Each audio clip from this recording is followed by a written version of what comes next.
They'll never know this love and how it feels. I never thought love at first sight could feel so real. They'll never know this love and how it feels. I never thought love at first sight could feel so real. How it real, how it real, feel so real. How it real, how it real. How it real, and that feels so real. How it real, how it real, how it real, feels so real. How it real, how it real, how it real. Good morning, good morning, good morning. How is everybody? Drop a 7 in that chat box if you can hear me okay. Drop a 777 in there. It is 5 a.m. I feel like we're all going on holiday together. I feel like we're getting up for our flight. It's super, super exciting. We have got an amazing 2 hours planned for you. Okay, I'm going to put some makeup on in a minute. I haven't got some makeup on. So by the time I'm on, I should look presentable, not like Beetlejuice. So what I want to quickly jump on and say to you before we kick off this amazing boot camp is that I want you to go grab yourself a new notepad and pen. If you brought yourself a new notepad, especially for this boot camp, take a picture of it, put it in the levels chat. We want to see who's a stationary geek here. If you're anything like me, I'm a stationary geek. I've got my notepad and pen, and we want you to take notes on every area that we're going to speak about. The purpose of this boot camp, this intense 2-hour boot camp, is walking you through every single area of the level scanner. So you have your bite-sized bootcamp videos, and then you have this in-depth 2 hours. So if you're anything like me, like I love to fully submerge myself into something when I'm mastering it. And our goals is to get you mastering this, because the level scanner has been treating us lovely and paying us out hundreds upon hundreds upon hundreds of pips. And we want you to capitalize on that too. So our first speaker is an amazing lady. She's an inspiration to me. She's one of the strongest ladies that I know, and she really knuckles down with her learning. Like, she's like, this is why I admire her, because when she decides that she's going to master something, she zones in and she's like on do not disturb mode. And she's like, right, I'm in this, I'm fully submerging myself in it. No matter what's going on in her life, she always zones in. And she's such a joy to each and every one of us as well. She's always there to help as well. And we know that she's been going through some tough times, and yet she's still showing up, and she's still here mastering this skill. And actually, she's become very, very good at working the level scanner. And she's got up super early today because she's the first speaker. So we're going to need to give her a big round of a virtual applause, because she got up, I think, at like 4 a.m. to put her makeup on and get ready.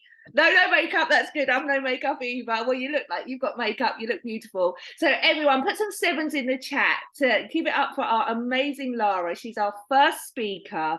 Good morning, guys. Got up super early for you. So let's go. Thank you, Lara. Thank you, Emma, for that lovely introduction. I mean, wow, I don't remember the last time I was on a Zoom call this early, guys, and there is no makeup on this face. You are getting me raw and right out of bed, but that's what it's all about. It's not about what we look like, it's about the information we are going to be sharing with you guys.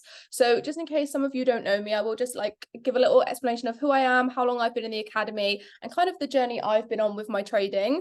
So I joined the academy, I realized literally yesterday, it was August last year I signed up, and September I got started, and that is just insane. I cannot believe how fast this year has gone. I obviously have been through some ups and downs in the past year, so I'm not exactly where I would hope to have been, but that's okay. I've still been studying and learning every single day and making progress, and that's all that matters. And all I can say to you guys is just make sure you give yourself the time. It really doesn't matter to me how long it takes me to get where I want to be. This is a skill for life, and I'm not going to stop until I get to where I want to be, and until I'm an independent trader and doing all the things that I have dreamt to do. So when I joined the academy last year, I actually started on binary. I don't know if anyone else was in that group of people when we joined and we started learning binary.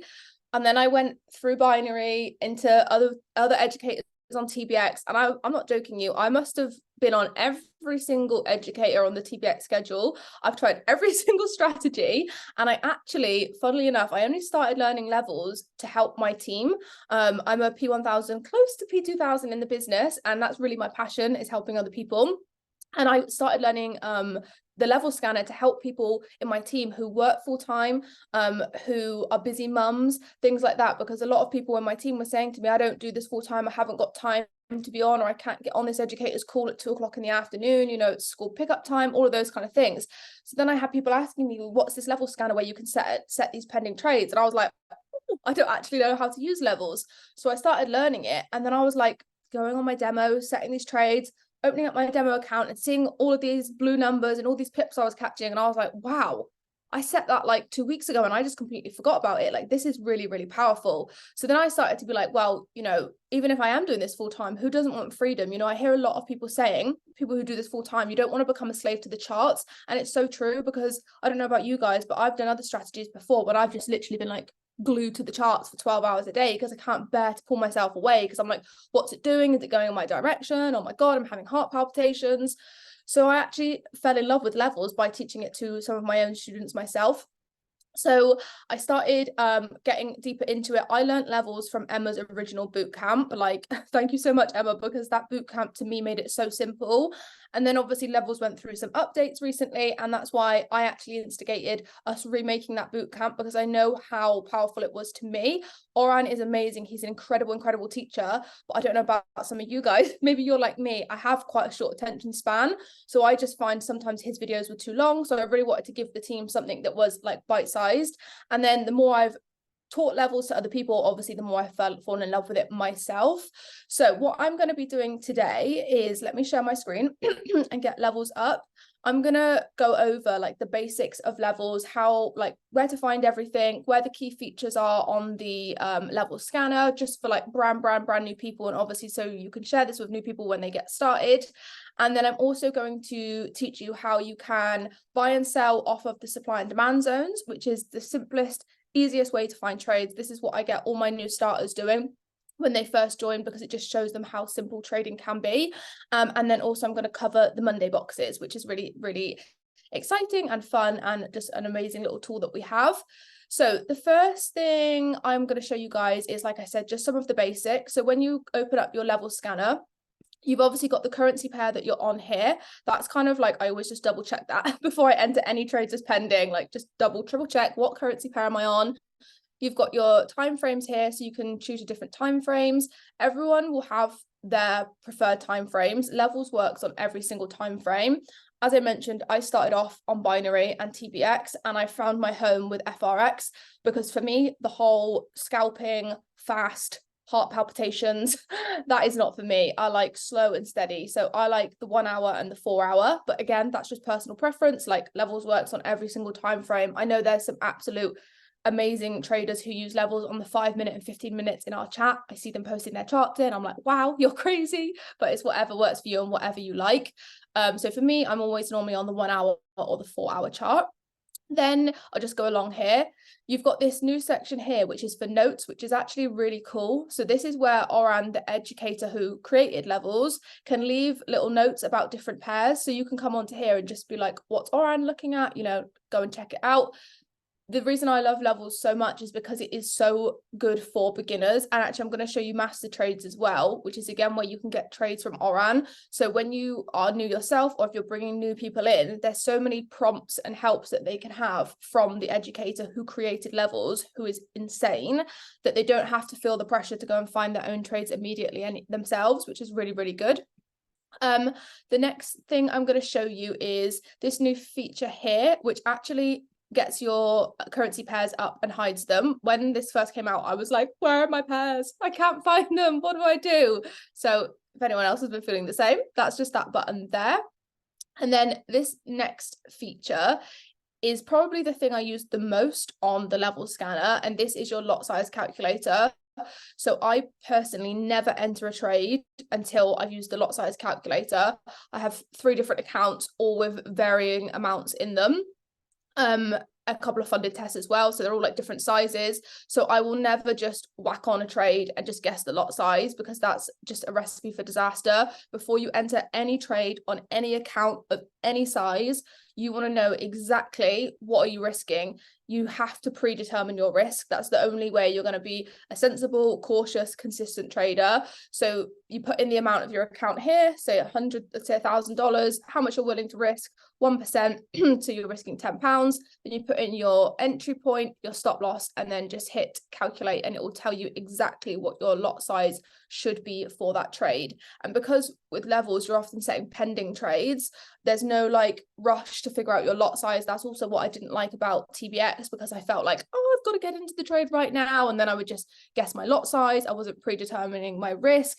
Then I was having bigger losses than I was happy with. Whereas with levels, everything is slow. You can put it in as pending, figure out everything beforehand, and there's none of that pressure. And honestly, that's what I don't know if anyone else agrees. Maybe put some ones in the chat if you do. But as a new trader, I found the emotion of getting into trades very hard to manage. Like, we all know trading, you have to learn to manage your emotions. And I found that whole like, oh, get in the trade now. And then I would like over leverage, enter multiple times. I just used to make all these silly mistakes, and levels removes all of that emotion for me. Like, you just predetermine your risk. You're happy that you're going to risk X% for each trade, you know, whatever you've decided that you're willing to risk, whether it's 0.5%, 1%, and then set it, forget it, go about your day. So for me, it just removes that emotion, which I think as a new beginner is like really, really, really powerful. Okay, let me see. So we've done lot size calculator. And then the last thing I want to show you guys how to do is how to subscribe to the email. So if you just hit those 3 dots to the right of your name, it's going to take you to this page where you can pop your email address in. And then I have the settings on to digest off, which I believe means you get the emails as and when they are sent, but you can choose how often you want to have them. And then what that means is you're going to get emails sent to you when lifelines activate, which I think Emma Tia is going to be going over later, and also when Oran sends master trades, which I'll show you that tab now. So basically this means you're going to get trade ideas sent direct to your email from the level scanner, which is just insane. So if you click onto strategy in the top left corner, starting point is just the normal chart that we use, and then master trades, when it loads, is where you can see Oran's trade ideas. So we've got a couple on here now, and you can just come to these, and once you've signed up to the emails, you're also going to get this via your email. So if you ever get an email from the master trades, it will say master trade idea, come to your email, and then you can obviously log on to levels and look at it. If there's a marking up or a chart that you don't understand, because I'll be honest, sometimes I'm like, what's he looking at here? Like, I'm not quite sure. You can just go to his most recent his go live, and he would have marked it up on there. He normally does like once or twice a week, just a fully marking up session. And then after that session, it's normally one of the ones that's on at 2 a.m. for us. I wake up at like 5 or 6 and I'm like, master trade, master trade, master trade. So I know he's been doing one of his marking up sessions. So you can just pop that video on as soon as you've woken up, go and look at your emails, and then follow along, and obviously take those trades if that's what you want to do, which again is really, really good for new people. If they're not quite confident finding their own trades on levels just yet, they can simply take Oran's. You know, he's a professional. I mean, we're still not going to over leverage. Everybody has losses, even the professionals. So correct risk management and all of that. But yeah, that's a really good tool. Right, let me just see, is there some questions? Yeah, the extra notes is just what Oran can write on. So he can leave notes about certain pairs. I'll just go back to it. I need to show alerts actually, one more thing. So if you click on notes, load notes, you can see he's written USD CHF buyer's market, possible buy idea for USD CHF, notes on the chart.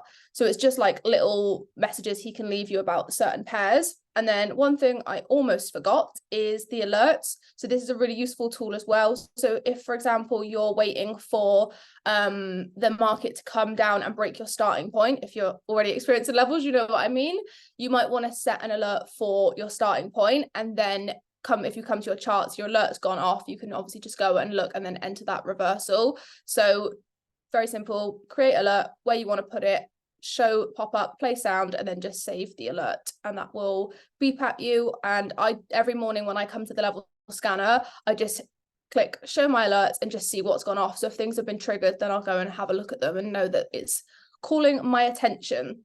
So is there any questions about any of that? And if not, I'm going to go on to buying and selling off supply and demand zones. Just going to have some coffee because it's very early. Okay, I think that's all good. That's just like the basic simple stuff, how to find everything and getting set up. So I've got some examples saved. Okay, so the first thing we are going to look at, let's look at example of a buy off a demand zone. So let's pretend this isn't here. What I like to do personally is look for buys off of demand zones in an uptrend and sells off of supply zones in a downtrend. And when you're looking for your zones, I personally, again, always like to use one that hasn't yet been touched by the price. So I think of these as like support and resistance. So the more times the candles touch the area, the weaker that area is going to get. And then the more likely it is to potentially go through to your stop loss. I'm not saying you can't do the other, like you can't use them if they've already been touched. Sometimes you'll see the market come down and just bounce off of the same demand zone over and over and over again. They're obviously very powerful areas. But for me personally, I like a fresh, clean one that hasn't been touched yet. So I just feel the most confident in it. But again, that is just like my personal preference. Can you show a few of the newbies how to find the currency pairs? Yeah, so that was just this button up here, in case you missed it. It's like a little chart sign with a zigzag. So you hide it and then you have your full chart and then bring it back. And then you've just got all your currency pairs down here and they're loaded into like the different sessions. So to be honest, the sessions don't really matter because with levels, you can find trades whenever. It doesn't have to be when the market's moving loads. So I just kind of make my way through the pairs. And I would probably say you want to pick a couple of pairs and focus on them. I've definitely made that mistake myself where there's so many options. There's so many currency pairs. There's so many different time frames. There's so many different ways you can find trades on levels. If you're looking at every single pair every single day, it's going to be quite intense. So just pick a couple of pairs. I know Emma Tia likes to look at like the US majors. So that's your New York session. So you could just pick a couple from here and just really focus on them. Okay, perfect. I think that's all good. Right, let me go back to my buy off of the demand example. So yeah, so I personally look for a fresh, clean demand or supply zone that hasn't yet been touched by the price. And that's the one I personally like to use. But like I said, they're very powerful zones, so you could go back to them. So what I've done here to find this zone is, let me just zoom in. And I'm actually going to delete everything so I can show you exactly what I did. So along the top here are all your different tools. I'm going to go over the demand zone, the supply zone and Monday boxes. And then Gemma and Emma will go over everything else. So because this market is moving in an uptrend, we've got a series of high, lower high, high. I've turned on the demand zone to see where are the areas below the price that I can buy. So your demand zones come up below the candles. Supply zones come up above. So that's why I like to use the demand zones in an uptrend, because obviously we want to buy low, sell high. So I turn on my demand zone, and obviously this has happened. This is one I found as an example, but say it hadn't have happened, it would have appeared like this. So you could have either used this one or maybe this one and waited for it to come down a bit further. And then I like to clean the charts up, because obviously if you have all the supply and demand zones on, there can be a lot of lines everywhere. And I'm like a very simple person. So I just come over to this tool on the side and grab the horizontal ray, and I just highlight the demand zone I'm going to be using, and I make it yellow just to really make it stand out.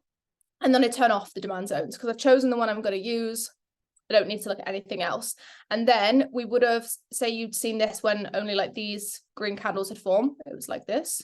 You would have placed your pending trade with an entry point of the demand zone, which is now the yellow line.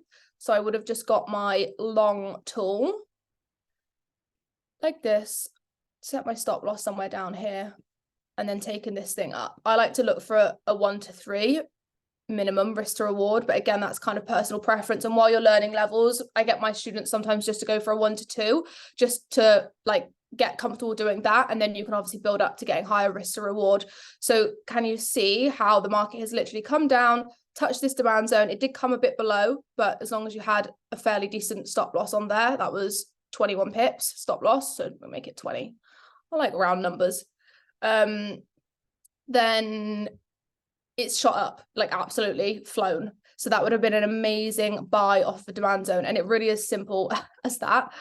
Turn on the button, find the chart you want to use, turn on the button and set your pending order. Like with these, the biggest mistake you'll make is actually setting too many. And again, speaking from experience, because you're like, wow, they're everywhere. You don't really want to be setting too many, because yeah, the markets are the markets at the end of the day. We're not going to be greedy, because that's where things go wrong.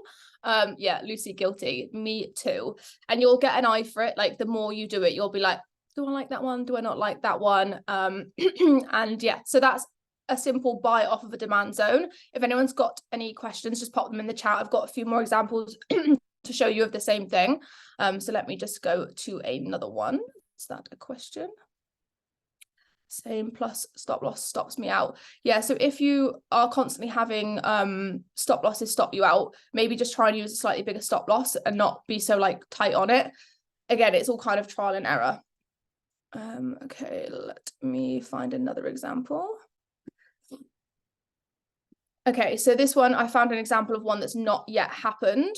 So for me, like I mentioned, I like to use a demand or a supply zone that hasn't yet been touched by the price. So the candles haven't yet come down and touched, which as you can see, you could use this one, this one. This one I wouldn't use because it's come through here. But you can actually see it broke through this one and then came down and whoosh, right off of the one below. Wow.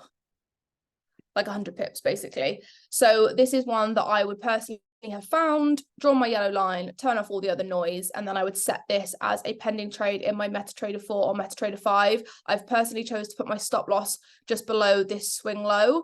I do sometimes use the other supply and demand zones just to see, is there anywhere else? Like if there was another demand zone right where I've got the end of my stop loss, I would probably extend it a little bit, but I'm happy with that being below this demand zone here. This is a swing low. So for me, that would be an okay stop loss. So for the person who said about their stop loss is getting hit, maybe try that. Like whenever I use any of the features on level scanner now, whether I'm doing a reversal or violation, which obviously we're going over soon, even if I'm not using the supply and demand zones to enter my trade, I'll turn them on to just see where shall I put my stop loss. Like if there's a supply zone right below where I'm putting the bottom of my stop loss, I'm probably going to extend my stop loss a little bit further to include that supply zone or demand zone, whichever way around it is, just in case price wants to come down a bit further than my entry point, touch that zone and then go in the original direction, because there's nothing worse than getting stopped out and then the move happening without you. So yeah, maybe just a little more wiggle room and just turn on your supply and demand zones to see what's happening like below your stop loss. Hope that makes sense. How many currency pairs do you trade on levels? I'm very much talking from experience when I say I've been trading too many and just kind of feeling all over the place. So I'm taking Emma's advice, which she said she focuses on the US majors, and that's what I'm going to do from now on, because yeah, I'm definitely guilty of that. Okay, let's look at an example of a sell. So we're going to flip reverse this now. And this one was absolutely insane. So let's say we were looking at it like this. It hadn't yet happened. I've turned on my supply zone. So for me, I wouldn't have used this one because it's been done. So the next one that hasn't been touched by the price would have been this one up here. So I've highlighted it with my yellow tool, which was just over here, the horizontal ray. I think Emma's going to go over all these tools in detail later on, but this is just the one I use the most. So I've highlighted it with my horizontal ray, turn off all the other noise, turn off the other supply zones, don't care about them. This is the one I'm focusing on. And then I would have grabbed my short tool, which again, Emma will go over in more detail. Oh, I'll just put another one on. And then boom, this was actually news on Friday. Wick entry, absolutely melted. Like, wish I'd been in this trade so much. That is absolutely insane. Let's see how many pips. 150 pips. Sheesh. So yeah, that was an amazing one. Sadly missed out. And I think I noticed as well, actually, was it this pair? There was one and it did it. Yeah, here, look as well. It's come up, supply zone, wick, boom, dropped. This would have been such a good good pair to be trading on last week. Dropped there, and then it's come back up, dropped again. So as you can see, these supply zones and demand zones, very powerful. That was 100 pips there as well. So yes, very, very, very powerful stuff. Just check the chat. Yeah, amazing. That would have been an amazing trade. And I think I've got another example of one that's not yet happened. Okay, yeah. So again, for me personally, I like to use the supply zones that have not been messed with yet. Oh, look, as you can see, I marked this up last night to show you guys. And throughout the night, we've got another one appeared. So you could leave this one as pending and wait for that to happen. Or you could say, actually, I'm going to use this one here now because it's probably it's closer to where price is right now. So that's like up to you, what you want to do. I would probably leave that one and then also put a pending for this one. And maybe just try and get a little trade off of the one that's closer here. So yeah, any questions about selling off supply zones, pop them in the chat now. And if not, I'm going to move on to the next thing, which is our Monday boxes. And I'm going to show you how I like to use these along with the buying and selling off the supply and demand zones. So what I've found, the more I've used levels and the more experience that I've got with it, I actually like stacking like the strategies with one another, so you kind of get extra confirmations. So I won't necessarily just buy off demand zones or just sell off supply zones. I'll look for other things to line up as well, and that's what you'll be able to do. The more experience you get and the more you learn the strategies, because there is a lot of strategies with inside levels which work amazingly on their own, but the more confirmations the better. So now I'm like, have I got 1, 2, 3 level confirmations? And if I do, then I'm obviously more confident in that trade. Okay, I think we're all good with buying and selling off supply and demand zones. So let me show you some other stuff. Okay, so the Monday boxes and how they work is it's this tab up here that says Monday. So as you can see, as I hit it, it comes on and off, and they start forming at 10 p.m. on a Sunday night, and they finish forming at about, oh, that looks like it might be 9 or 10 on a Monday evening. So at the moment, this is last week's, because at the moment, the Monday box looks like this. It's partially formed, so we can't use it until this evening when it's finished formed.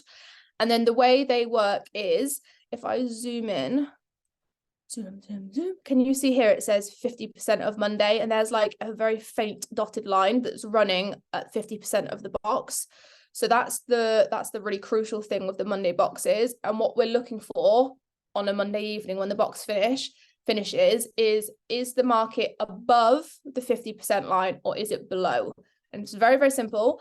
If the market is above the 50% line, then we're looking for a bullish movement. And if it ends below, then we're looking for a bearish movement. So bullish buy, bearish sell. And what we're looking for is for the price to come back to the 50% of Monday and then take off.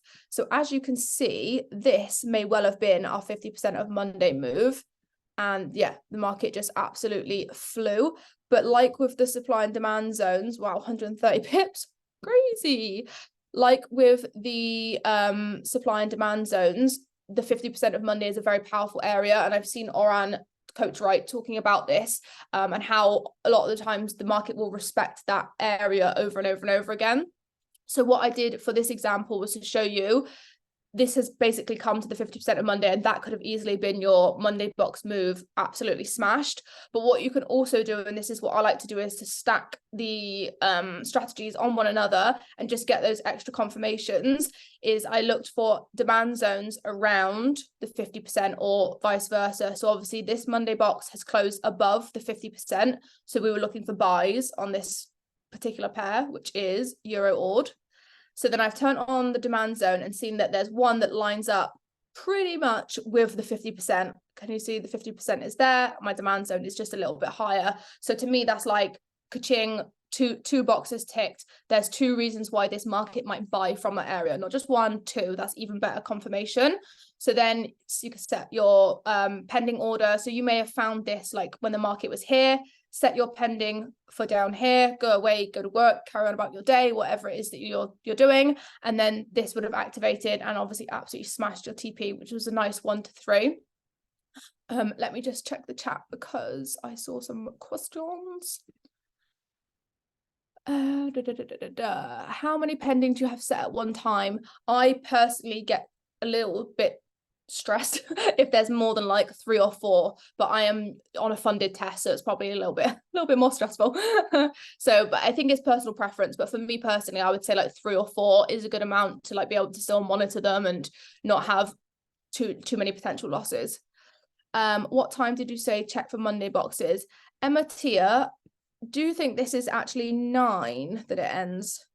It's either 9 or 10 p.m. UK time. This to me looks like it's a level scanner saying 9. I'm just checking. I'm on London, yeah, and it looks like it finished at 9 last week. Yeah, it could be. I need to double check. I'll go have a look now. Give me a second. Yeah, because it depending on like if our clocks change, then it can vary. So it's either 9 p.m. or 10 p.m. UK time, but we'll look tonight. But to me, that looks like it was 9 p.m. last week. It looks like it started at 10 p.m. Sunday and closed 9 p.m. Monday night. So then you could go and have a look and see where the Monday box is hinting that the market might go. And again, yeah, I thought it was 10:10. So did some of us. But if you look there, it says at the bottom of my screen 21. 9 or 10. We'll clarify. Right, let me just see. There was one other question I think I've not got to. Something about time frames. Yeah, I use the 1 hour and the 4 hour for me personally. For by the supply and demand zones and Monday boxes, I would use 1 hour, but for things like reversals and violations, I prefer 4 hour. But again, like I mentioned earlier, completely personal preference, up to you. Try it out and see what works, see what's good for you. Okay, so yeah, that was one example of how you can use the Monday box as well as a buy off of a demand zone. And let me see what else I've got to show you guys. And then I'll nearly be done. Okay, so again, say we were looking last week on Monday evening at our Monday box. Where has the price ended, above or below the 50% line? As we can see, it ended below. So then we would be looking to sell off of here. And again, this activated really fast. So your Monday trade could have just been here. Look at that wick to the 50% and then down, 50 pips. Whoa, what happened there? That was crazy. So that could have been your Monday box trade. But again, I used the 50% of the Monday knowing that it's a very powerful zone, and also looked for sells because the Monday box indicated to us that potentially we're looking at a bearish market for the week. Now, obviously, nothing is ever 100%. So you don't know for a fact that the Monday box is going to be correct. Like we don't know for a fact any trade is going to be a positive outcome. So that's why I like to stack these things on top of one another and just use them as, okay, where might this market be going? So Monday boxes indicated it could be a bearish market for this week off of this zone. And then if I have a supply zone around that area as well, that's another confirmation from the scanner to potentially be taking this market down from that area. So as you can see, you could have set a sell. It did do a bit of drawdown and then went off from there, and you could have got a nice little 1 to 2 maybe. So that's another example. I think I've got one more, and then I'll answer any questions about these things, and then we'll pass over to Gemma. Okay, so again, just to recap, where did the price end at the end of the Monday box? It's way above the 50% line. So then I've turned on my demand zones because we're looking to buy. And this one didn't quite line up exactly, but you know, it's still around the same area.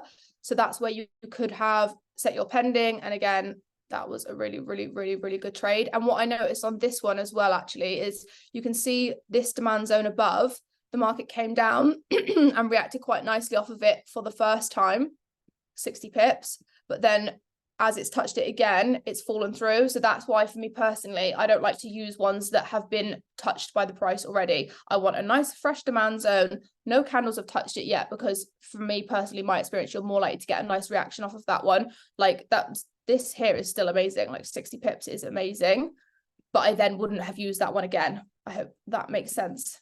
So yeah, that is how you can use the Monday boxes along with the buys and sells off supply and demand zones. So let me just check the chat box. Would that be 9 p.m. candle which goes through to 10 p.m? Yeah, it may well be that. We'll look this evening and double check.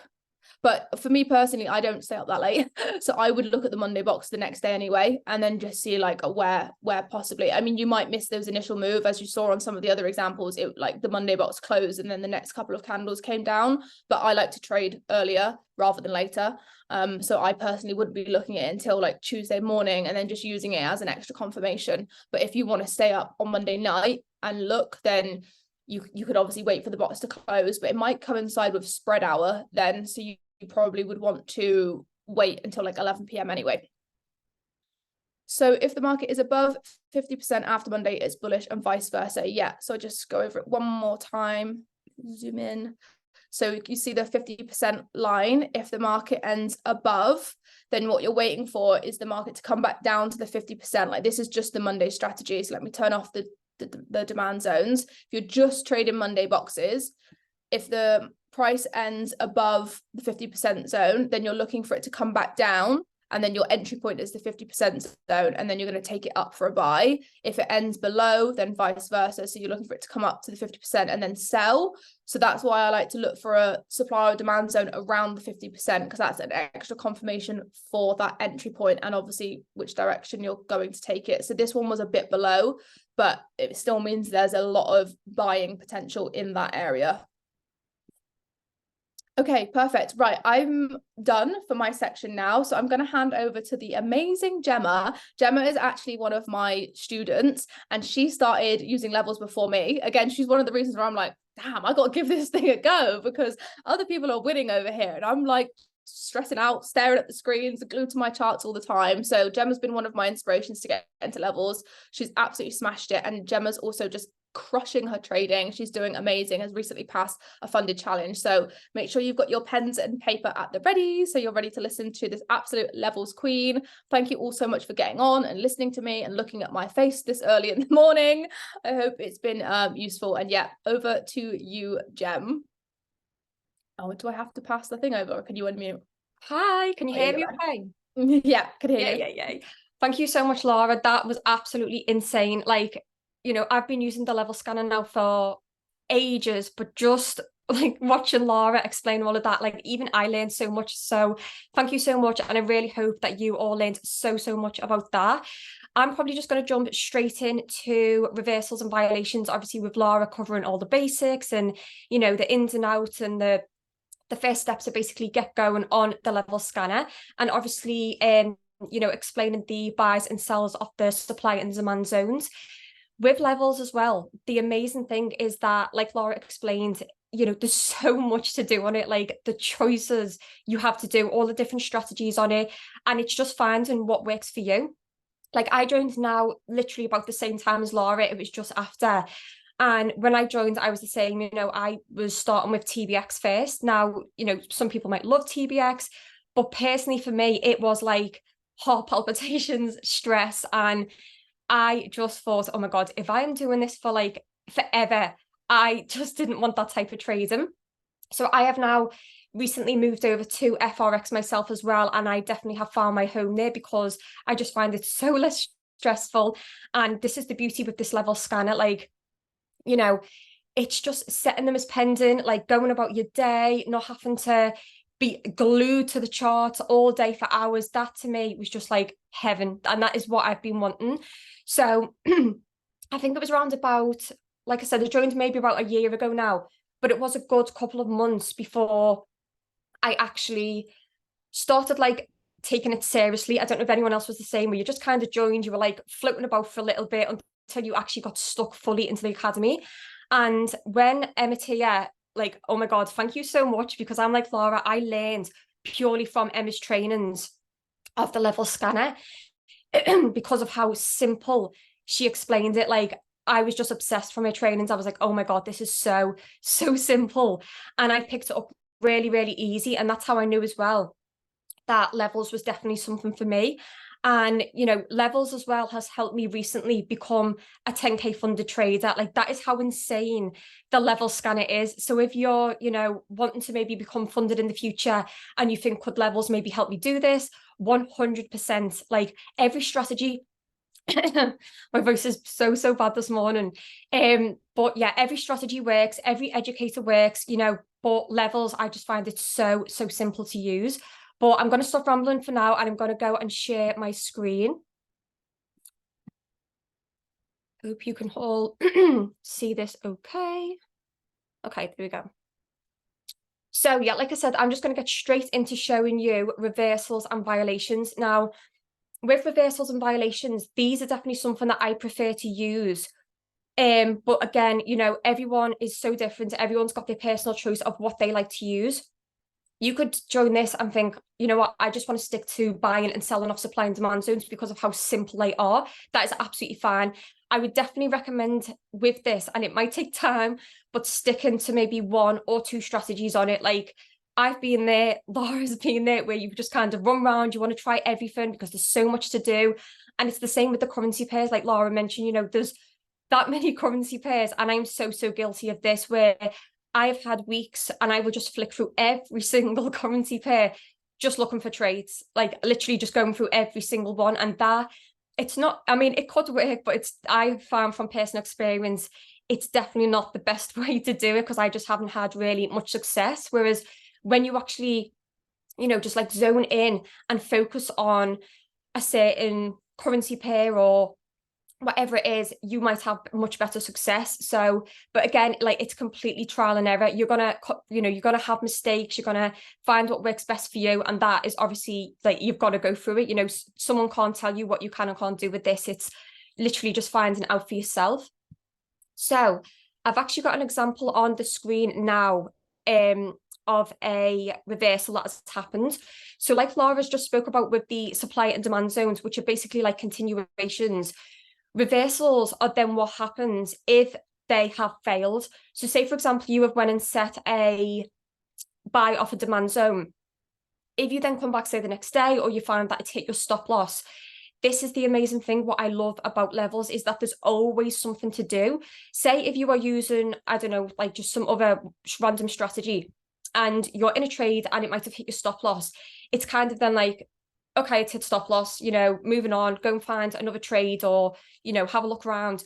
With this, if you had a continuation hit stop loss, it's like, okay, that's fine, absolutely fine, because I know what it's going to do next. And that is then when you can go and look for a reversal. So this here was a perfect reversal. So the first thing you want to identify is obviously when you come onto a currency pair. So for example, this is AUD/JPY. You always want to turn on your red and blue boxes. Now, some people might prefer a blue box, some people might prefer red boxes. I always just turn on both. That is what I automatically do when I go straight onto a currency pair. So like I said, straight to the blue, straight to the red. I'm actually just going to remove all the, in fact, I'll remove that in a second. But this trade right here was a 1 to 6. Like, that would have made you some really nice profit. And as you can see, my stop loss was not even like too big. So this is what I do as well with my stop losses. Same with Laura, you know, you don't really want to set them too big, of course, if you don't want to risk too much. But I always just look left. Like, you always just want to look left to see where the market has previously been. And because it ended about here, I just thought, okay, I'll take my stop loss just a little bit higher than that. And of course, you know, that was a perfect stop loss. So I'm just going to actually remove all this and I will mark it out with you. So let me just see which box. It was this blue one here. Okay. So we're going to go from this blue box right here. So the first thing you want to identify is your starting point. So if you come to this little tool over here and you'll see where it says horizontal ray. So because this is the green candles that have obviously broken the blue box, you then want to obviously look for the opposite color. So it's going to be a selling candle, which is your starting point. So you would just simply place the starting point at the bottom where the wick has literally ended on the selling candle, like that. So that would be your starting point. Now with a reversal, all you need to then check next is, has the market come down and touched or broken the starting point, which obviously you can see it has. It then went up, came down, and here is where it broke. And that is all you need to look for. You don't always want to look as well if it has completely broken it. That is obviously classified as it breaking your starting point, but sometimes it literally can just come down and like tap it, even with like a wick. Even if it does tap it with a wick, that is still classified that it has touched your starting point. So this is then when you are obviously looking for reversals. So the next thing you then want to do is extend your blue box across. So if you come to this little paintbrush tool and select rectangle, all you simply want to do is just extend this blue box across. So go from the top and the bottom, and there you go. You've now extended the box. So let's just pretend this was not here, this marker here. Let's pretend you were actually working just from here. So you'd watched it and thought, okay, great, this has broken my starting point.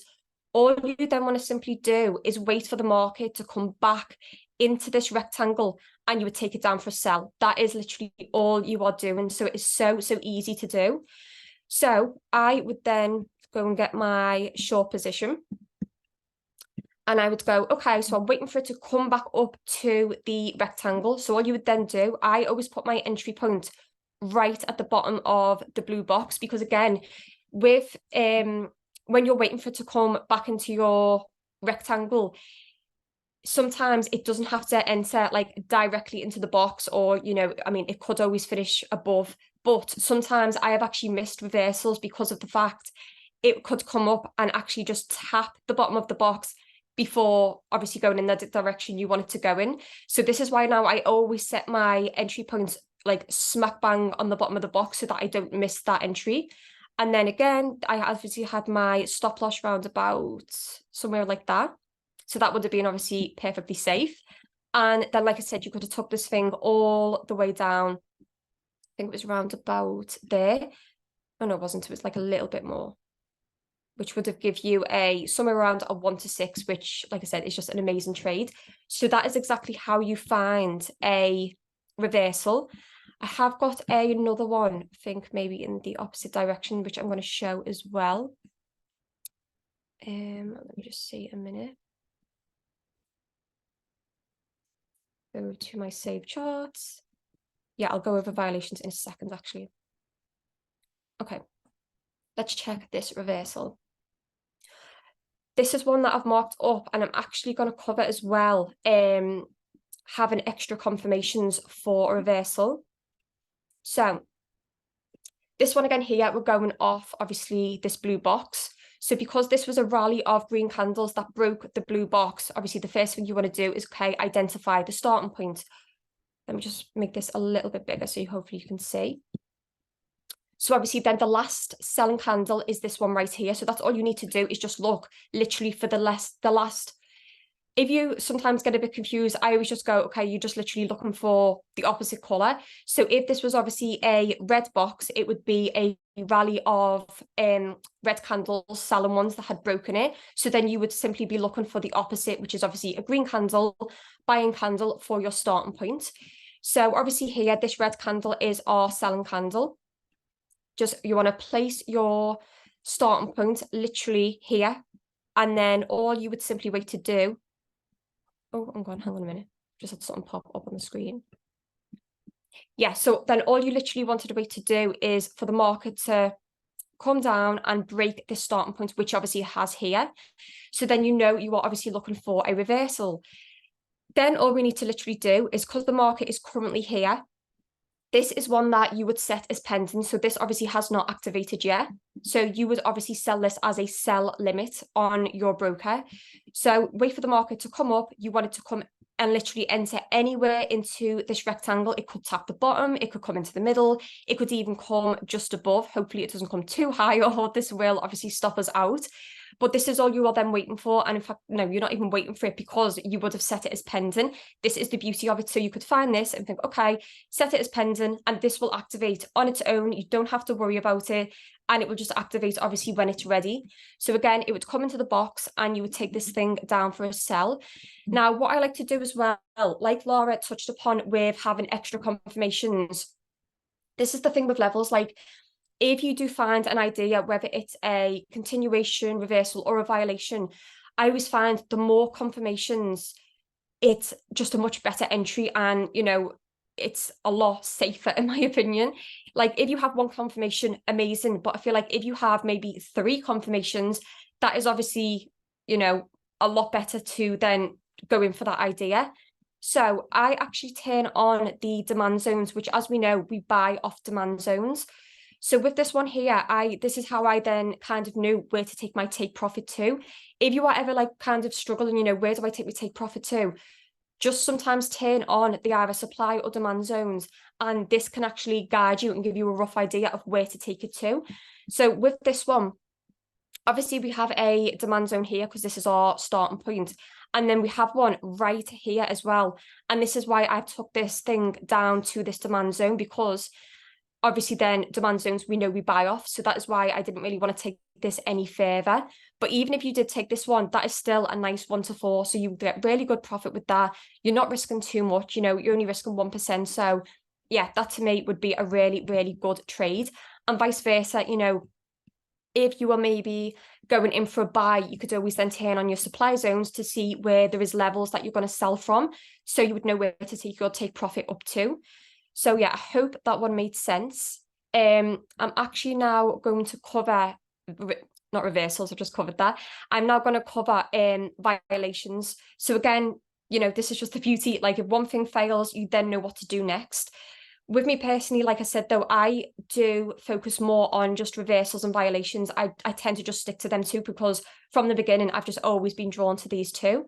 So yeah, I'm going to go on to violations. So basically, say this reversal failed. So say it activated, you know, it came into your rectangle, but it carried on going up and up and up and up. And you're like, oh, okay. Do not panic, because you then know what to do next. This then is not a reversal anymore. This is now what we call a violation, which basically means instead of taking this for a sell, if it comes into your box, what you would then be waiting for, just remove that, is for the market to basically come into the box. No, sorry, because it will already would have done that. Let's say it has obviously, you know, went right past, hit your stop loss, and it's just going up and up and up. You would then want, wherever the market is, let's just say around here, you're then waiting for it to come back into your box for a buy. So it's just kind of doing the opposite. Because we were going originally for a sell with this, we are then flipping it and taking this for a buy. I'm actually just going to get an idea up, because I feel like that would be a lot more clearer if I obviously show an example. Which one did I want to show? Let's go with this one here. Yeah, let's go with AUD-CHF. So this is a violation. Let me just make it a little bit bigger so you can all see. Okay. So this time we're working from a red box. Also as well, just wanted to mention with the red and blue boxes, when you've obviously found your currency pair that you want to work on and you've turned on your red or blue box, because there is just so many boxes, the way I've made it easier for myself is I just go with the most recent box. So say, for example, I was just coming onto this one here and ignore, you know, all of this here, and I just seen this little red box. I probably would look at that to begin with. If I didn't, you know, if there was no trades or whatever, then I wouldn't take it. Obviously, this one here is still a continuation because it hasn't come up and broke this green candle, which would be our starting point. But obviously I'm just going to show you this one as an example here. So first thing you want to look for is obviously, okay, we're working from this red box because the selling candles have obviously broken it. So then the next thing you want to do is identify your starting point. So like I said before, your starting point is always the opposite candle, so the opposite color. So this would be our green one right here, which is the last buying candle. So put your starting point right on the tip of that wick. You always want to include your wick as well, whether it's a selling or a buying candle. And then what we would simply do is obviously see it come down and go, okay, has it broke the starting point? Well, yeah, it did, of course, because it came up. Here, it touched the starting point. It went just a little bit above it. Now, if you were taking this for a reversal, you would obviously then be waiting for the candles to come down, enter your rectangle, and you would take it for a buy. That would be obviously a reversal. But if you would have obviously entered that, it would have failed because, you know, it clearly came all the way through the box and ended like round here. So what we are now waiting for as a violation, instead of it coming down and then we take it for a buy, because it broke and came all the way down, all we're simply doing now is waiting for the market, which is down here. So this could take a while, but we are waiting for this to come back up. Again, you want it to either tap the rectangle, come into the rectangle, it could finish just above it. But as long as this comes into our zone, which is the rectangle box, we are then going to take that for a sell. And that will be a violation, which I would definitely take. And again, you would obviously set this as a sell limit and you don't have to worry about it. That will just activate on its own. I've actually got a example as well of a violation, which is where I can show you how it's failed as a reversal, so just so you can see a little bit better. Okay, perfect, this one. So as you can see here, this was the original trade that we would have been taken, which was a reversal. So obviously it's this blue box here. The green candles are obviously the ones that are broken. So you want to look for your opposite candle as your starting point, which is this red one. So you would have placed your starting point directly at the bottom of that red candle. And obviously, has it broken it? Yes, the market came down, broke it. So then you would have been waiting for the market to come back up anywhere around this blue rectangle, well, not the blue rectangle, the black rectangle, for your entry point to take that for a sell. Yeah, for a sell. But as you can see, that would have definitely hit your stop loss and took you out because it literally just went up and up and up and up and up. So we can then go, okay, we can get rid of that because that was a failed reversal. No problem at all, because we always know what we're going to do next. So now that the market is currently up here, all we are simply waiting for is the market to come all the way back down now into this black box and basically just take that for a buy. And again, you could then go and set this as pending. This, like, I just love this so much about levels, is just how simple it is knowing you can set them as pending, like, especially for people who work full time. I couldn't even imagine, you know, having a full-time job and having to stare at the charts all day. Like, I don't know how people would actually manage. So with this, you know, whether it's in the evening you go on, of a nighttime before bed, you can come on and simply just find some ideas, set them as pending, go about your day the next day, and they will just activate and do their thing on their own. Or even in the mornings as well, it's a really good idea. You know, just before work, you can jump on, have a look for any reversals, violations, set them as pending, and just simply go about your day. Like, it's just so simple. I'm just going to have a look as well if I've got any more saved that I can show as examples. But obviously, any questions you have about reversals or violations, you know, just pop them in the chat box. Don't worry as well if it does seem a little bit complicated or a little bit confusing. Like, it can take time to learn. With reversals, I did pick them up quite easy. And then violations, it took me like slightly longer to actually get my head around. But once you learn it, like, it's like second nature. It's so easy to learn. I'm just going to quickly I'm just going to quickly check the chat box to see if there's any questions before I show another example. Okay, so what currency pairs do you trade for reversals and violations? Do you have a preferred time zone?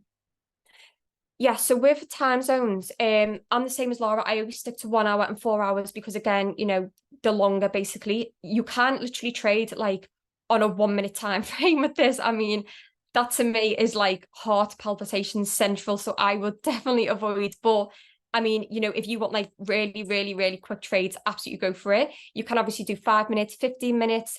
I have tried them all, and that's how I've now found out that I do much prefer 1 hour and 4 hours, because it's just less stress. And, you know, if you can make an easy life for yourself, like, just do it. But with the actual like time zones and stuff, I'm just going to show you a second. Now, it's really random why I like these, and I don't know why, but I like others. So obviously over here, you've got the Asian, Sydney, New York, London, and others. I'm just so drawn to the others, and I don't know why. I mean, it's probably because I have had a better success rate with the others. And what I do like with the others as well is that you get like quite a lot of pairs. The New York, for me, USD pairs, I just find I haven't really had good success with them pairs. So I tend to like just stick with others. Sometimes I will maybe have a look in London. But again, this is completely, you know, personal choice, and you will get to find what pairs work best for you. But that is just obviously what works best for me. I just quickly have a look at any other questions. Do you ever set reversals and violations at the same time, or do you wait for the reversal? Yeah, so obviously with a violation will only happen when a reversal has failed. So say you have obviously been in a reversal and you've looked and thought, oh, okay, it's hit stop loss. absolutely fine, because then you can quickly get back on the charts and just take it the opposite way for a violation, and then obviously set it as pending. Is there any reason you would cancel a pending order? So for example, if it hasn't activated after a certain amount of time. This is a really, really good question. And I kind of still getting used to this, of when, how do I even explain this? I used to set like pending trades, and then because I'm just like quite impatient, say if it had been like, say if I set these on a Sunday night or a Monday, and by the end of the week, if a trade hadn't activated, I mean, I used to do this ages ago, I don't do it now, but I would always just delete them, because I'd be like, okay, they're not going to activate, don't know how long it's going to take, and I would just remove them. But say, for example, like a few weeks later, I went back onto my save chart. This is why it's always such a good idea to save your chart markups. I would see it played out perfectly, and you're just like, why did I delete that thing? There's nothing more annoying. So I would just recommend, if you've set them as pending, keep them as pending. You know, you don't really have to go anywhere near them. Just let them do the thing, and they will activate. Because if you actually backtest, it's insane how many trades have played out perfectly for ones you might have entered like a month or 2 months ago. But this is the thing as well with using higher time frames, like the 1 hour and the 4 hour, is that they can obviously take a lot longer to activate and even play out, like especially the 4 hour ones. When these activate, you could be in them for a week easily. Like they could take days, they could take a week to play out, which is obviously absolutely fine, because once you're in them, you're in them. Like, just let them do the thing. But, you know, this is the thing, you've just got to be patient with them and give them time. And the same with activating, like, you know, they don't always activate straight away. If you were to obviously use maybe the 15-minute time frame, you know, they could probably activate straight away or pretty much on the same day. Whereas the higher time frames, you know, they will definitely take longer. So that would just be my only advice, is just give them time, be patient, and just trust your markups. I have had to learn this the hard way so bad, because it was like such a bad habit of mine of just keeping removing them when I'd see that they hadn't activated. So yeah, just definitely trust them and obviously let them do their thing. So yeah, glad that cleared it up. And I'm just going to quickly look again for another example, because obviously I just want everyone to really understand these. Let's see what I think I've just showed that one. Yeah, I'll go with this one, which is another reversal, and this is on GBP USD. Now, like I said, I don't really trade USD pairs, but I did see this one and I was like, oh, okay. Now this might look a little bit messy at the moment, but I will explain why. Now, right, there's just so much noise, I don't even know what I've marked over here. Okay, right. In fact, I'm going to remove these. That's the thing as well. Like, if you just find having supply and demand zones on the screen at the same time as all the markups, if you're just like, whoa, like, just remove them until you obviously know what you're doing, and then you can always put them back on. So we're going to be going here from this red box. So I'll actually turn the blue ones off so we can see a lot clearer. So this red one here, obviously, it was this rally of selling candles that broke it. So what do we want to do? Go and find our starting point, of course, which is the opposite color, opposite candle, which is the green one right here. I hope you can see that okay. So then you would put your not stop loss. You would put your starting point directly on the top of this green candle. And then all you have to do is go, okay, has this what am I even trying to say? Has this broken my starting point? Which of course it has, because it came down all the way here and then came right back up, broke the starting point. So then all you would simply be waiting for is it to come down into the rectangle, which it did. So it literally came down, tapped here, went back up, came down again, rejected, came back up. It kind of did stay in this box for quite a while before obviously doing a really big move, which was amazing. And like, I'm sorry, just look at that wick. That probably was news. But with this trade, you could have easily got a nice 1 to 4 from that. So that would have been a really, really good one as well. And of course, having your stop loss there, that would have been absolutely fine, because it didn't really come anywhere near it. So yeah, again, you would just simply wait for it to come into this rectangle and then take that for a buy. But again, you would obviously set this as a buy limit, so you wouldn't have to worry about it. You would just wait for it to do its thing. So yeah, that is basically reversals and violations. I do hope that explained them okay. But, you know, if anyone ever has any questions with reversals, violations, just feel free to pop me a message, because we're always here to learn. We're always here to help each other as well. And I'm just going to quickly go on to something else as well. I'm just going to chat. I keep saying I'm going to check the chat box, but I keep saying I'm going to chat the check. So, okay, that looks okay. I'm going to now quickly cover something called Pip Talk. You've probably all heard of it, but just in case people haven't.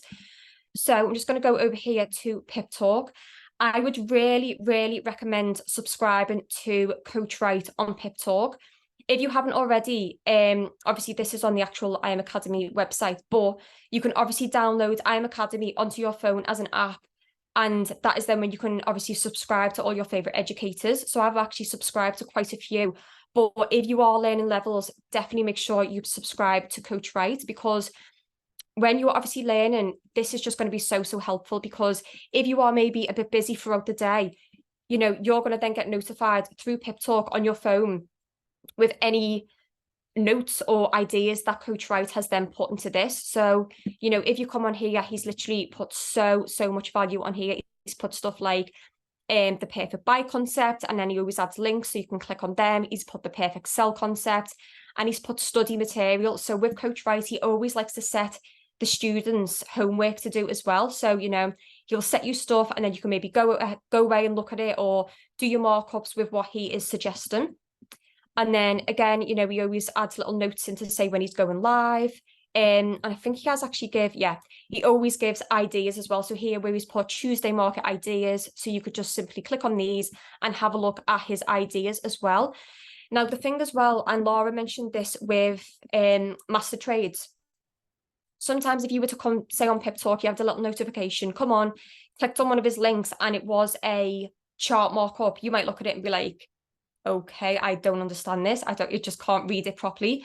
Always then just go back to the most recent training that he's done, because that markup probably or might be in that training where he would have marked it up live on his session. And it's the exact same with master trades. You know, you're not always gonna maybe understand his markings and stuff. So if you are maybe like that and you think, okay, I don't really understand it, in your own time, just go back to his most recent training and just basically take a look if he has obviously, you know, marked it up live on there for you.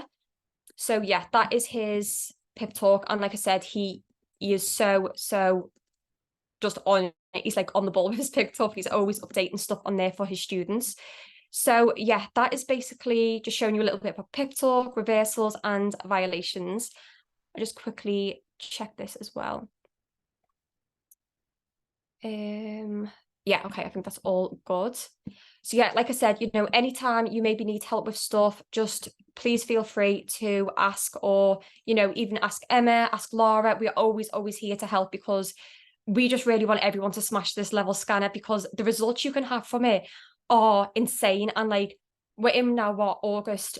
By December, you could literally be like a pro with this scanner. And like, if you want to have like the most amazing Christmas and, you know, from like trading rewards, go all in on this scanner, because, oh my God, just the reward you can get from this are crazy. Like I said, this definitely helped me pass my funded test. Like, this thing works, and it works for so many people. Like, look at how many people are just on this training, even in our levels scanner chat, that just the results from people definitely speak for themselves. So yeah.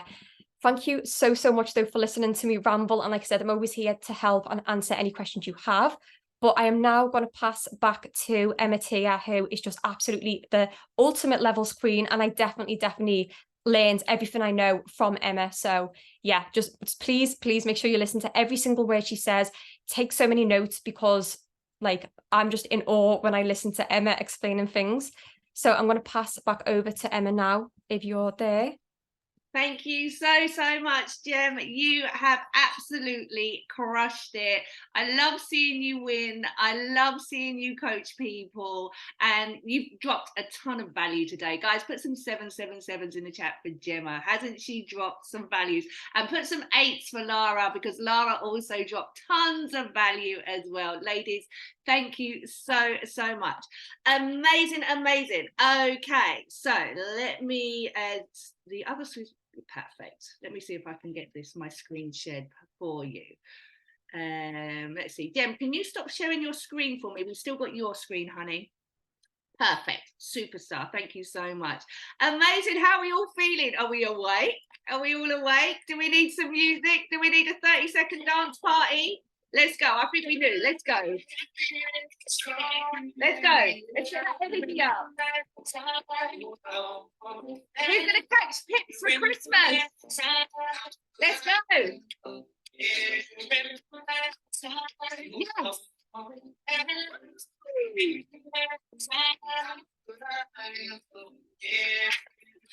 I can feel it. You're all gonna be catching the pips.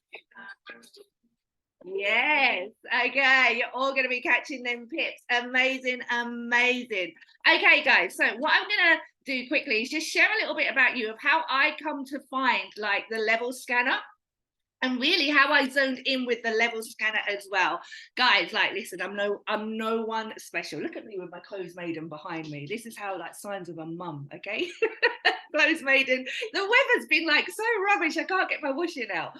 So I'm just literally a normal person.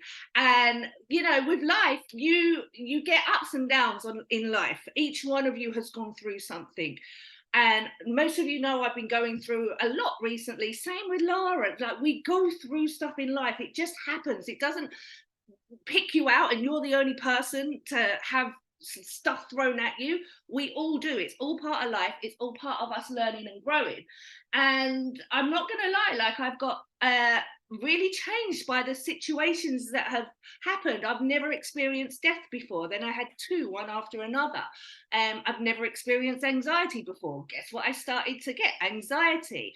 I never struggled with speaking to people before, but I kind of just didn't want to speak to anyone. And so when I was going through, right in the midst of going through everything, and I'm like, what's happening? I'm back and forth to hospitals. The hospitals were like 2 hours away. I'm literally non-coherent to people. I can't really host like team get-togethers. I can't speak to people. You've got to put family first, right? Family first. And I'm going to say that to each and every one of you. Family is always first. So I just zoned in with my family. And I just started to have a look at levels. And I got into levels. And I'm telling you now, levels was my savior through one of the hardest things in my life. And over the last 7, 8 months, I've just zoned into the scanner, and I can honestly say to you, every cloud has a silver lining, and this was my silver lining, because at one of the hardest points in my life, my trading and my skill set went through the roof. I just zoned into this scanner because I didn't have to speak to anybody. I didn't have to put a fake smile on. I didn't have to just pretend that I was okay. I could just open up my laptop, get into this scanner, and try and find trades and learn all the different strategies. And that's exactly what I did. So whatever life throws at you guys, you know that you can come to this scanner and you don't have to speak to people. You don't have to put a fake smile on your face. You don't have to like make out like you're doing okay when you're not. And you can still collect pips. You can still get yourself something coming into your home. And that was the best thing for me, because I'd always been before a network marketer who sold products, and my face was always the face of my business. Who's been there and done that career? And I used to sell makeup, and I always used to have to show up and, woo, here's a foundation, woo, here's a lipstick, oh my god, look at my skin. And I always used to have to do that.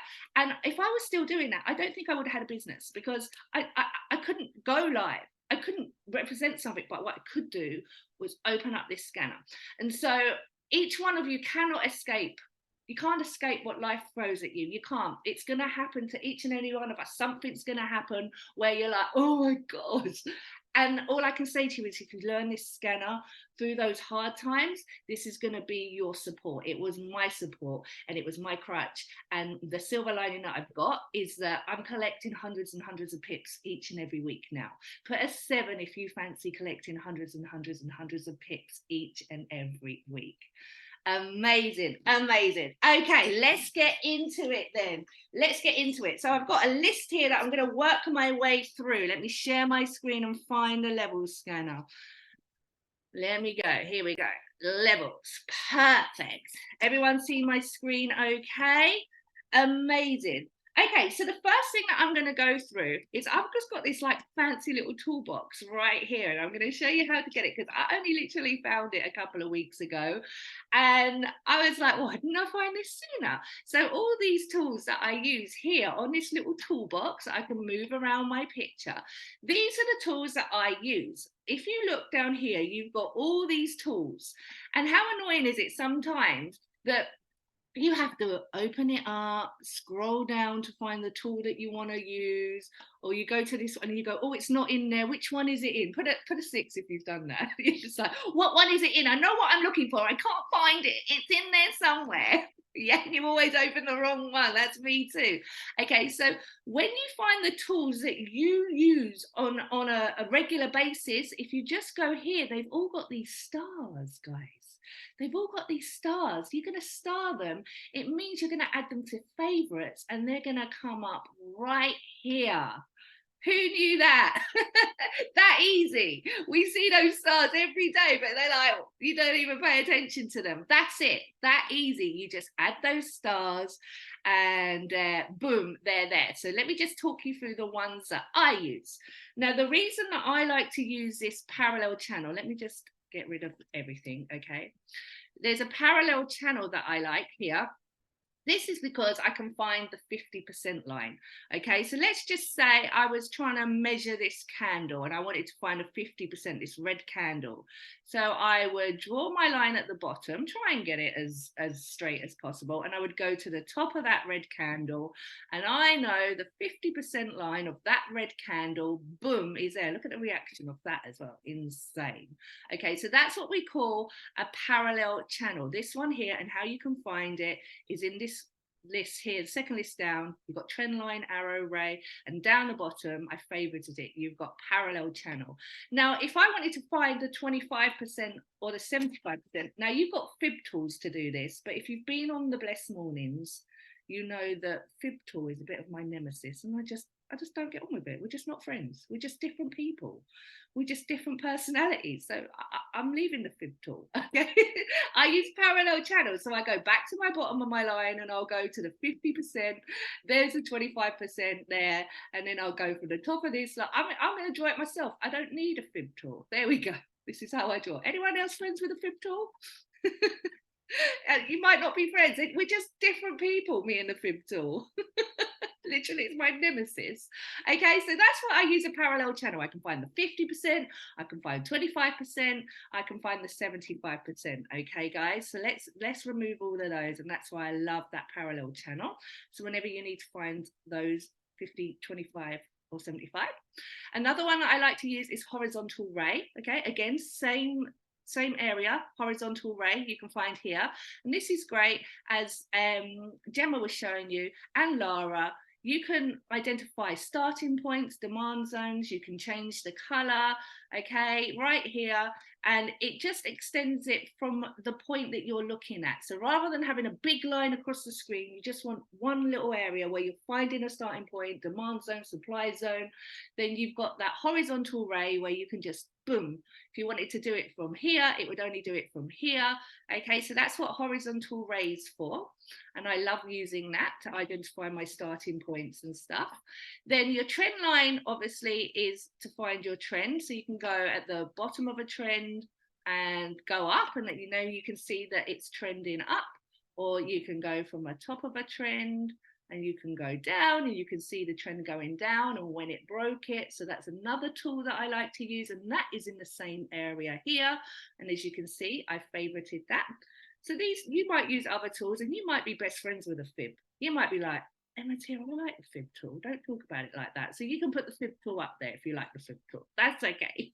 Another thing that I use all the time, especially if you're using the red boxes, blue boxes, the value boxes, is this rectangle. You're going to find it slightly lower down here, the third one down.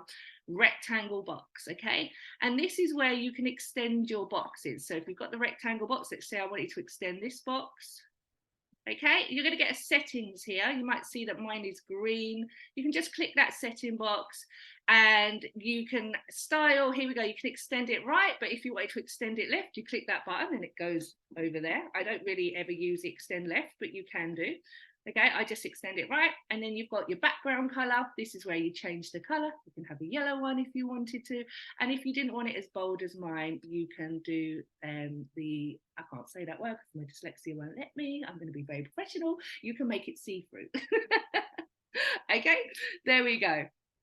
So that's the boxes right there. And then we've got, this is really good when you're learning market structure, the next one. This next one right here. So how you're going to find it is, see, I still can't. Here we go, path. It's called path. Okay. Now, when you're learning market structure, which I am going to go through with you, okay, you can use this path tool. Okay. So let's lose it over here. So you can go down, find a low, then it goes up, then it goes low, then it goes up, then it goes low, then it goes up, then it goes low, then it goes up, then it goes down here. And then when you want to finish, you just double click. Okay, just double click. So this is great when I'm marking up my charts, and let's just say you set a pending order. Let's find a trade. Let's go on to, I know Gemma put one on here, didn't she? AUDJPY. She actually found one here, didn't she? Let's say, yeah, let's just say that Gemma found this trade here. Okay, perfect. And it hadn't activated yet, but you wanted to leave yourself some notes, okay? So you found that trade right here, then you would have said, right, I'm expecting it to come here and then drop. And then you could save that chart, save your notes. You've got a little arrow there, and then you'll be like, when you come back to this chart, oh, that's what it was doing, okay? And then I always leave myself notes. So that's why I've got the text, waiting for reversal, like that, and then all right, set pending order, something like that, and then I would leave that on my chart, and then I would go and save my chart right here. You would click save, you would name it AUDJPY 4 hour, whatever you want to name it, and it's there. Okay, so everyone feel like they got a better understanding on the tools? Cool. Put a 1 if you feel like, yep, I can't wait to get in and use those tools. You've got a bit of an extra understanding. Amazing, amazing, great news. Okay, so now what I'm going to go over, let's have a look at my notes and see what we're going to go over to next. Now I'm going to talk about sticking to certain pairs. We briefed on that with both Lara and Gemma, and I have also been guilty of, with the level scanner, just taking any trade that I see, and you're going to see them everywhere, guys. You're going to see trades everywhere, and it's going to get you really excited, and you're going to take them. And then what's going to happen is you'll have like all your pending orders set in your phone. And that's a great thing about levels as well. I forgot to add that one of the best things for me when I found levels, and why I decided to stick with it, is because I was back and forth to hospitals all the time. I was doing two hours worth of driving there and then 2 hours back every day. And I needed something where I could just open up the chart, find trades, set my pending orders, and then go about my day. So if you're busy, it's great, really, really great for that. So, what you can do is just look at certain pairs. The reason I say this is because when you set all your pending orders, and let's say 3 of them didn't hit, 3 of them was a lesson, and you maybe set 7, you don't know why they didn't hit. Like I always say, like, go investigate what happened. Go and investigate why it didn't happen. Go and investigate why you took that lesson. Okay. Now, if you are on there and you've taken loads and loads of trades, you just might take that as a loss. And then what you can do, which will knock your trading, knock your confidence, is you take it personally. You think, oh, I lost those I thought I had it. Like I thought I understood levels, and now I've lost. And maybe I don't understand levels. Who's had their confidence knocked? Like you've had it knocked. I'm talking from experience. It's happened to me. And it's because like I paid no attention really to what I was trading. I was mindlessly trading, taking this, that, and I didn't understand what I was trading. I was just taking anything. And then I decided to zone in on certain pairs. And there's a reason I zone in on certain pairs. And I took a lesson last week. I've saved the chart just to show you. I was showing Lara and Gemma yesterday. I took a lesson last week and I know why I got it. And I'm kicking myself. I'm like, oh, I didn't stick to my rule. That's why I took my lesson, but I saved my chart, but I'm still in profit in pips. Okay, so you will always have lessons, and it's not necessarily, I just want to say this, it's not necessarily you don't understand, and it's not necessarily you haven't got the strategy. It might be market conditions, and it changes. We only predict what the market's going to do. It's a probability, it's not a guarantee. Okay, just so you know that, so don't take things personally. So I personally like to, as Lara said, look at the pairs that are the USD pairs. And the reason being is you can go over here, and I'm just going to turn off the blue boxes. You can have a look at the dollar index. Okay, so right now this is a dollar. You can't trade it. This is what the dollar's doing. Okay, the DXY, the dollar index. Okay, and what I like to do is it's on the weekly here at the moment. Now it's on the weekly, so each one of these candles took a week to make. So let's look at the last month. What do you think the dollar's doing? Is it consolidating? Is it bullish or is it bearish? What do you think it's doing?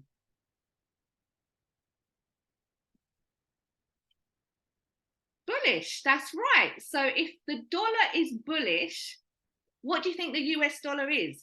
Weak or strong?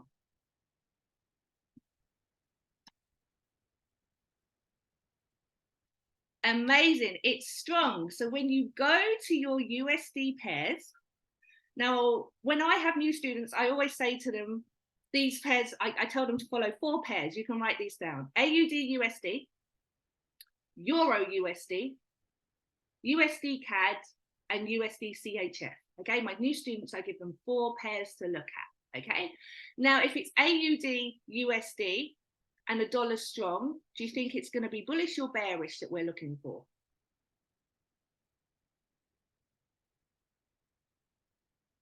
That's right. Amazing. And if it's USD CAD, do you think it's bullish or bearish that we're going to be looking for? Amazing, amazing. And that's what I do to my new students, to save them getting drowned out by taking loads of different trades. Okay, if it's the US dollar is first and the Canadian dollar is second, anywhere where the US dollar is the first pair, it's a green candle. Anywhere that the US dollar is the second pair, it's a red candle. So we know that the dollar is strong. So just to get extra confirmation on your trades, I'm going to be looking for buys on USD CAD, but then I'm going to be looking for sells on AUD USD. Now, will I see buys on AUD? Absolutely, you will see buys, but I'm a bit like the two ladies that were just before us. I like longer time frames. Okay, so I like the 4 hour. I've even gone up to the daily. I did start on 1 to 4 hours. So if you just started levels and you're on the 1 to 4 hours, that's fine. And if you do want to do scalping, go for it, because if you can handle scalping, you've got a great heart. I'm literally like too much anxiety for me with scalping, and as I said to you, I didn't have the time to sit at the computer and execute those trades manually. I needed something where I could just set and forget, and that's why I did the 1 hour to 4 hours. But it does work on smaller time frames as well. And so now, because I'm on the bigger time frames, and I see buys, but I'm looking for sells, because the buys are probably going to be short term, because all in all on AUD USD, the dollar is stronger. So it is eventually going down. And as you can see, you know, it's gone down, and now we've got a little bit of consolidation. And I would say if it breaks out of that area there, it's still going down, okay? And I don't know why we're on the weekly time frame for AUD USD. So hopefully that helps you understand why it's better to stick to certain pairs, because now you can understand, like I completely understand what my pairs are doing. So I'm just going to give you an example, okay? So I'll go over here. I'll go into my low charts, 2 seconds. Low chart layout. Okay, and I understand exactly what my pairs are doing. Okay, so I think, what did we have here? 2 entries on the AUD USD, didn't I? Did I have 2 entries? What is going on with my screen? Okay, entry number 1. Look what happened with entry number 1. Got a wick entry. Okay, and then we've also got entry number 2 there. So this was my markup from last week. Okay, so it's still there.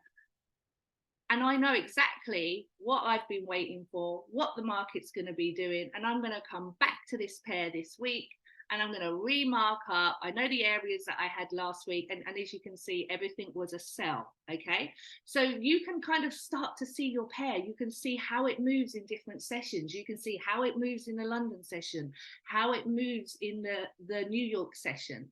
Now, you don't have to stick to the USD majors. If you like JPY pairs, then all you have to do is go study the JPY index. It's exactly the same, okay? If you like the GBP pairs, go study the GBP index, okay? That's a bit of a tongue twister for me.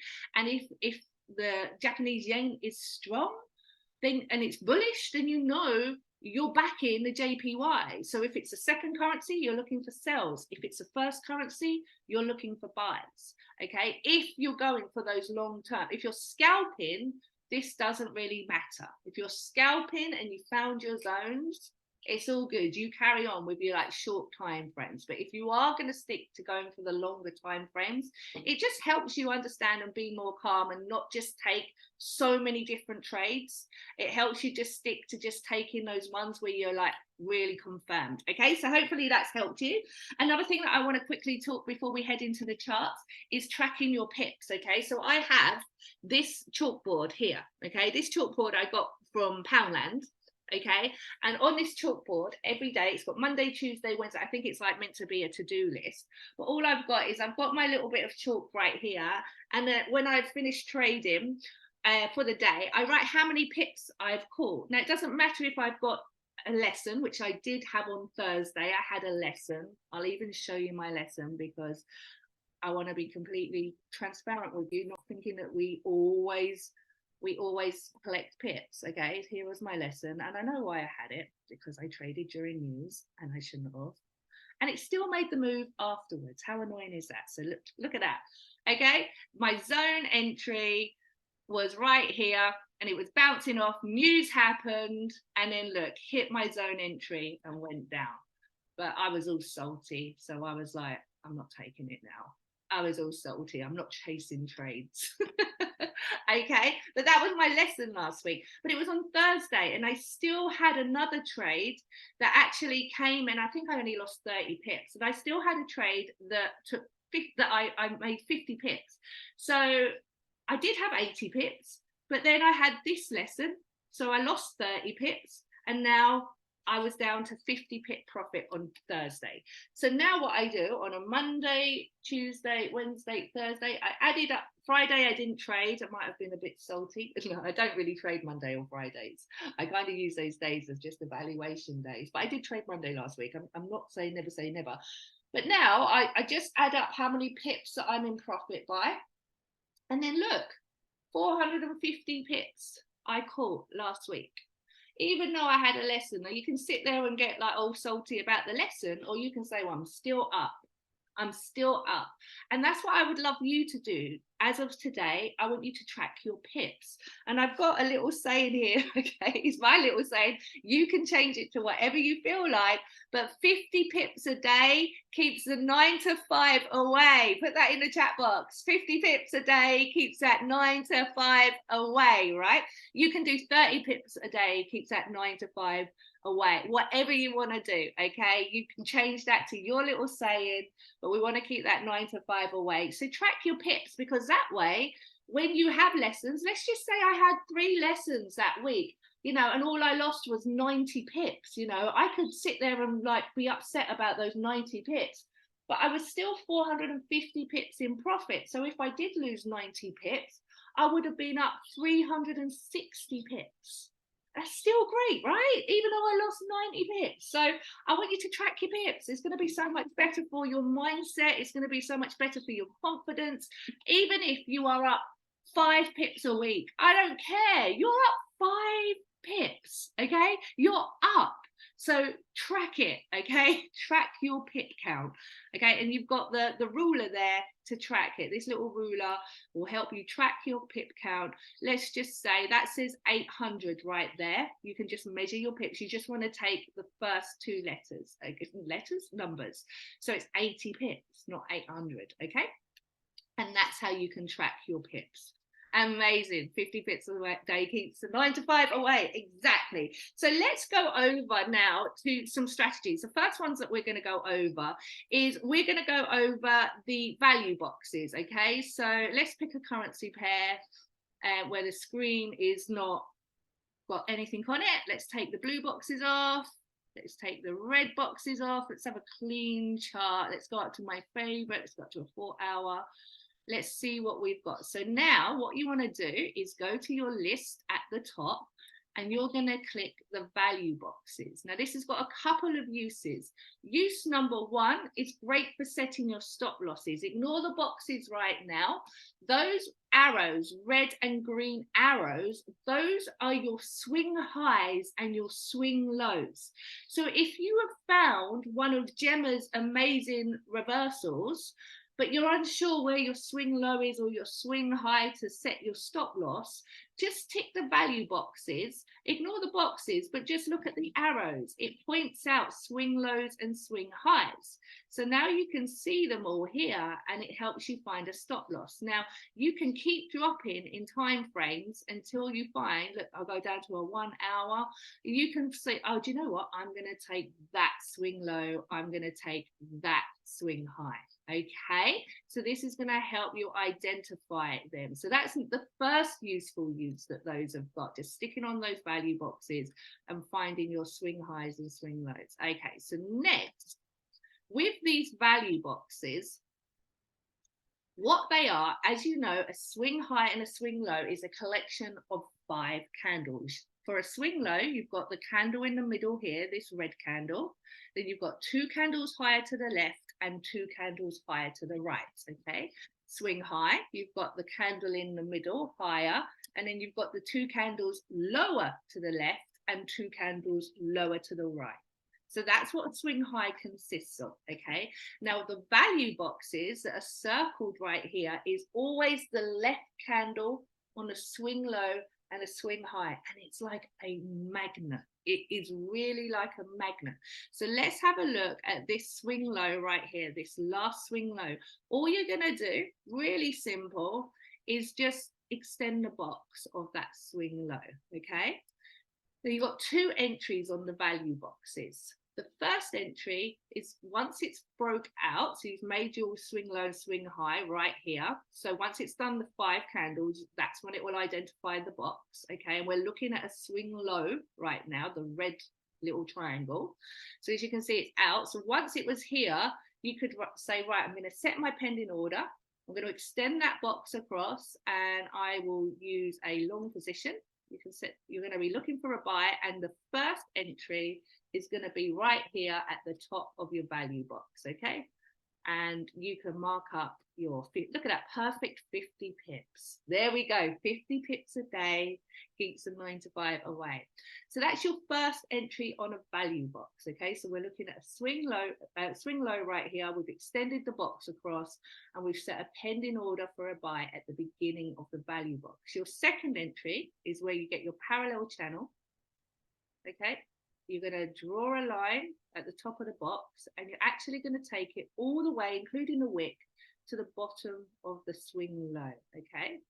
And now your second entry will be on that 50% line Okay, let's see if this happens today. Okay, your second entry, I'm going to go just below that swing low, and I'm happy with that. It's 29 pips. I don't really like to go above 30 pips. Okay, and your second entry, boom, and if you're going to collect 50 pips, you can do, is right there. So we are waiting. Now the market's made that move. We've got a perfect entry. We're waiting for it to come back to that 50%, and we will, boom, take our nice 50 pips to keep the 9 to 5 away. So that's swing lows, okay, where we found the value boxes. Let's find the swing highs, okay? And it's only once that box is complete and it goes below that box that I am looking for a swing high. And as you can see here, it didn't really get below that swing high box. So let's see if we can find a swing high where it actually did a nice below right here, okay? Right here. Now this is a small squidgy one, squidgy widgy. Okay, we've got a squidgy wiggy one, but we've got a swing high right here. We don't really have too much of a wick, but it still reacted beautifully. Look, still reacted beautifully. Extend that across. Look at that. It came to that area and absolutely melted. Okay, try to get it there. Didn't quite reach. Don't worry. Be patient. You've got your pending order. You would have had it set right here. Okay, and it reacted beautifully. Let me oh, I put 2 up. Hang on, I'm getting ahead of myself. Does everyone think that they understand value boxes now, how to work them? Now we don't really have a 50% here because it's literally there. We don't really have a 50% there. So it just reacted off that first entry. Put a 2 if you feel like you can work the value boxes now. Amazing, amazing. Now I just want to show you how they can all really help massively in confirmation, in bringing it all together, what you've learned, because you might think, what strategy shall I use today, right? Who feels like that? You're like, what am I going to be using? Am I going to be using reversals? Am I going to be using supply and demand zones? Am I going to be using the value boxes? It's crazy. This whole entire scanner is built of head and shoulder patterns, okay? The whole entire scanner is literally head and shoulder patterns. And when you look at the market, you can't stop seeing them everywhere, okay? I mean, I can go down here. I've got fancy recently and I can use this, okay? You can go here and then you've got your left shoulder right here, okay? You've got your head right there. And then you've got your right shoulder right here as well. And you'll see head and shoulder patterns absolutely everywhere in the market, whether they're one like this, that is the right way up, or whether they're one like this, which is upside down. You're going to see head and shoulder patterns everywhere, okay? And what we do is we always trade off the right shoulder. So when you're looking in the markets, you are always going to see, whether you are, when you're on the level scanner, you're always going to see head and shoulders absolutely everywhere. So when you look at a reversal, you'll see that we're trading off the right shoulder. When you look at value boxes, you're going to see a head and shoulder pattern being formed. We're going to go over to Lifeline in a minute and you're going to see a head and shoulder pattern being formed, okay? So this is all extra confirmation for you. And if you look here, you're going to be seeing head and shoulder patterns forming, okay? Let me just show you right here. You're going to be seeing head and shoulder patterns forming, and it's going to go up, it's going to come back down for the second entry, and we're going to take the right shoulder. See it? Do you see it? You're like, it's clicking, it's clicking. Is it clicking? Hopefully it is. Hopefully you'll get to see these patterns and you'll see them over and over and over. Let's go over to Lifeline, okay? Write Lifeline in your notebooks. These are signals that get sent out. They're always so spot on. You're going to see head and shoulder patterns, okay? You're going to see head and shoulder patterns. Okay, here we go. We'll just move all these out. Let's add my chart down here. I want it to come down here. That's it. That's it. Okay, so this was sent 42 minutes ago. Okay, so we've got engulfing candle violations. Okay, so what this engulfing candle violation, okay, so we have had this candle be the violation, okay, right here. So this is the signal on the lifeline that you can now take the trade. Okay, so it isn't activated yet.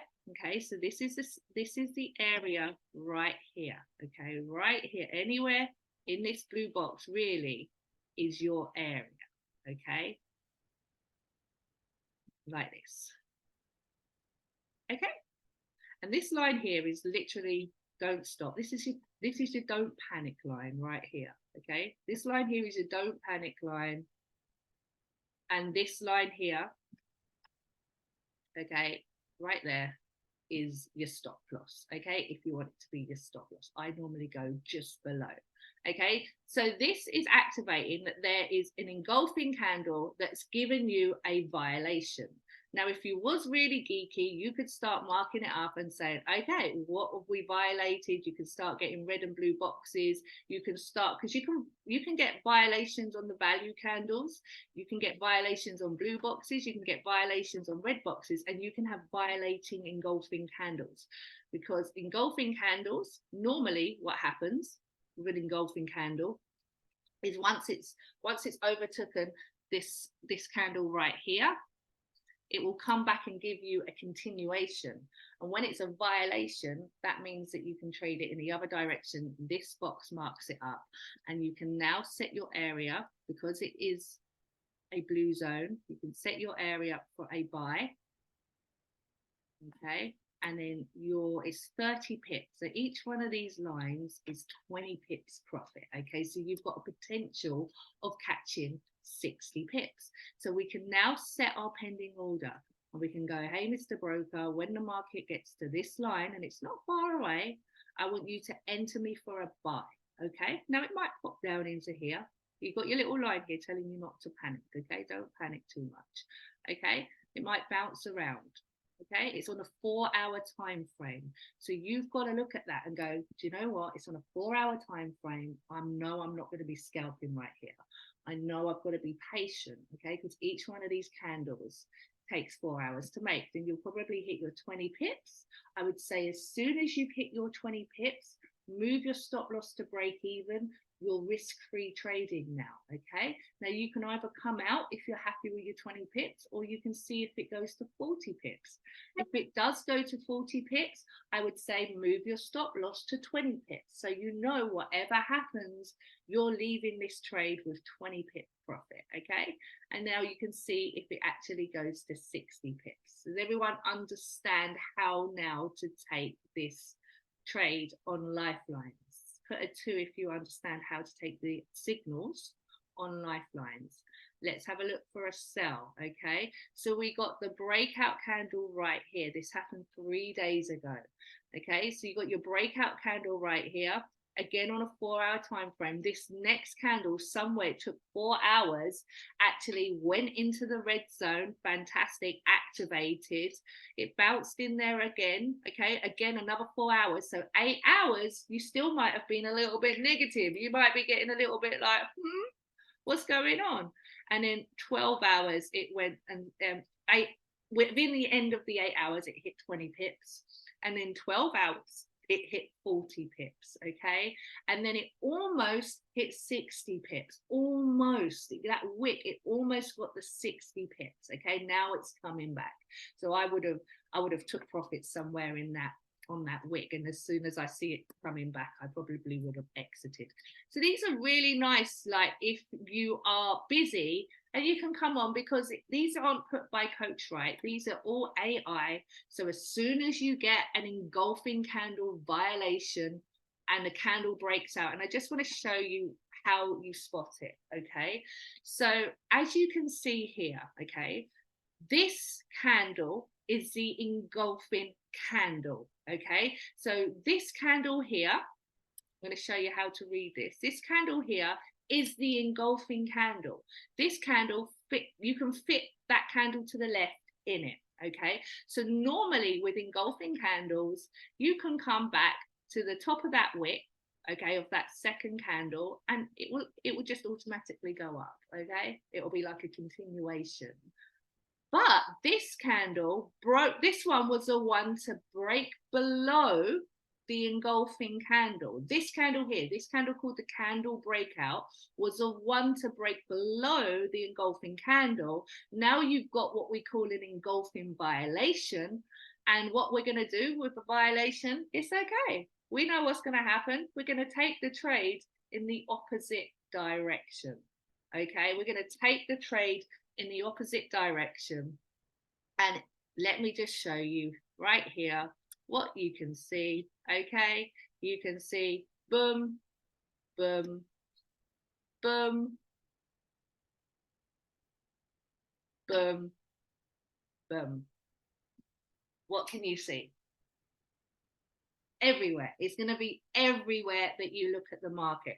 So that's how Lifeline works. Okay, you're going to have an engulfing candle, and normally with engulfing candles, that you'll be able to take the trade at the top of the wick of the candle to the left. Okay, what's that like? What does that look like to you? It looks like a value box, right? We're going to extend the value box across, take the trade. But what happens if it breaks through? Then it's violated. And now the AI scanner will automatically tell you it's an engulfing violation. It will draw everything out for you, draw the zones, and you can take the trade. Put a 2 if that is exciting to you and you understand how the lifelines work a little bit more now. Anyone had an aha moment? Anyone had a light bulb moment? And you're like, I'm going to use lifelines a lot more now. Who's had their light bulb moment? Amazing, amazing. So this week you can have some fun on lifelines, and now you can see. Let's go over to here. Perfect, perfect, perfect. There you can see this one was the engulfing candle, and this one was the one that violated it in the opposite direction. Amazing. Okay, we've got a few minutes left. What else do I need to go over before we go over? I just want to show you how you can pull all these strategies together really, really quickly. So I'm going to go over to a trade of mine that I did last week. Okay, chart of mine. Bear with me. Oh no, let me come off that. Let me come off Lifeline. I was like, oh no, I'm still on Lifeline. Perfect. Amazing, amazing. Okay, just going to go over just to show actually you can use all of these strategies now for extra confirmation. And that's what I do. Once you start mastering all the strategies, you can start using all of them as if, oh, do you know what? Extra confirmation, extra confirmation. Okay. So, is it this one that I wanted to show you? No. Was it this one? No, it was not this one. You can see some of them are called Blessed Mornings because we find them on Blessed Mornings. I swear it was this one. Just bear with me, guys, while I get my shiz together. I'm going to keep you. And we've got a special announcement as well, so do not go. There is a special announcement that Mairead is going to be literally coming on and sharing with us. Oh, I was right. It was USD CAD. So it was. Yeah, here it is. Here it is. Okay. Here's USD CAD. Okay. So I just want to show you how I used everything that we've gone over today on this one trade. Okay. On this one trade. So first of all, we had a value box. Okay. Here. This value box right here. Okay, and I extended my box across, got the value box entry, and that whole box there where it says value box from the top to the bottom, that was a confirmation. Then this blue box got violated as well. So I was really interested in that violation area. And then also what I like to draw out, which I haven't drawn out with you, is you'll see these everywhere. You'll see highs, lows. You'll see a rally of either when you do a high low, you'll see a rally of sellers. When you get all those green candles, that's a rally of sellers, and it broke my high. Okay, so I got a high, I got a low, then this rally of sellers broke my high.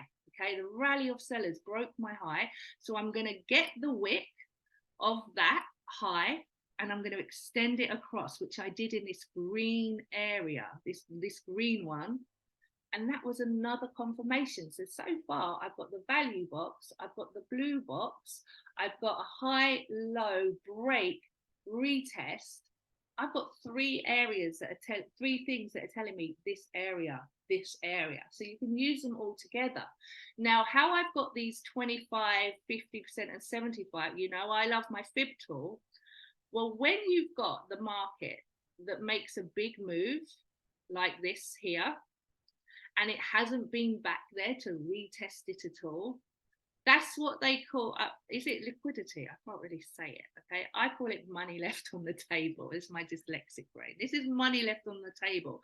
The market has never really come back here to retest it. It tried, so I got my fib tool and I went from the bottom of this rally to the top. I found my 50%, then I found my 25, then I found my 75. And guess what was my targets on this trade? Look at my targets. It's come and hit, boom, straight away, that first area. It's got the 25%. Then it got the 50% here.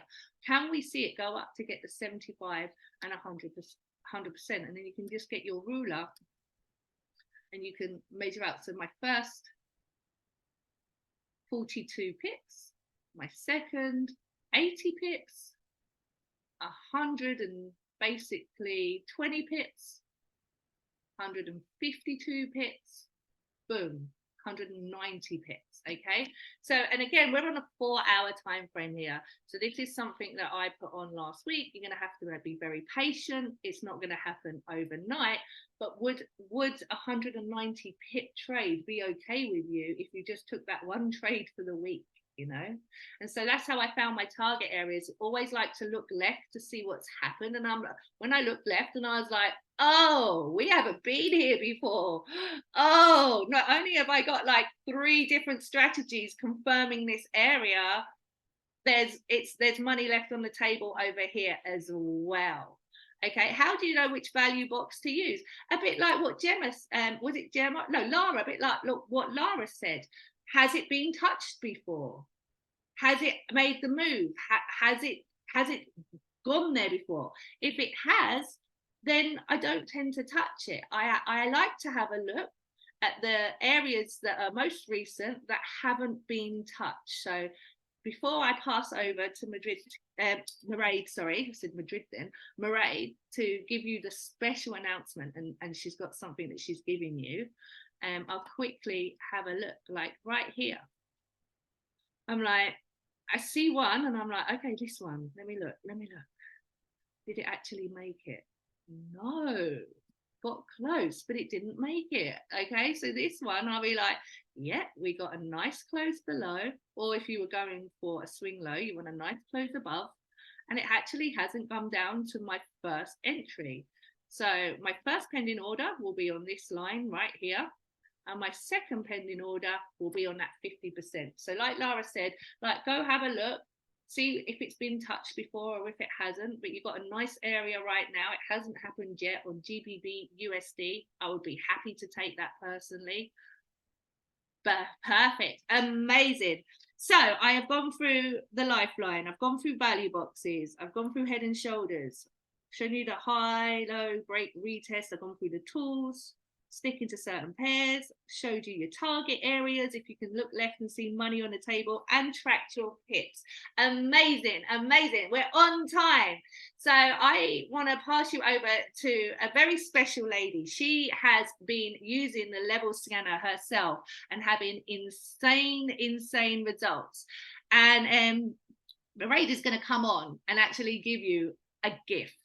Okay, you guys that have stayed on till the end, she's going to give you the most amazing gift, which I'm really, really excited for you to find out about. She's actually been teaching level scanner for some time now, and us mere mortals haven't been able to access her teachings, which has been incredible for her and her teams. They've been having insane results. So, Mairead, I'm going to see if you're on. If you are, I'm going to pass it over to you. Perfect. And guys, I thank you so much for joining us on this boot camp. And it's over to you, Mairead. Hi guys, I hope you're all well, and I hope you found that very, very valuable. It won't let me put my camera on, but let's be honest, you don't want to see me at 7 o'clock in the morning. But basically, I am here to basically drop something really, really excited. I'm really looking forward to sharing this with you.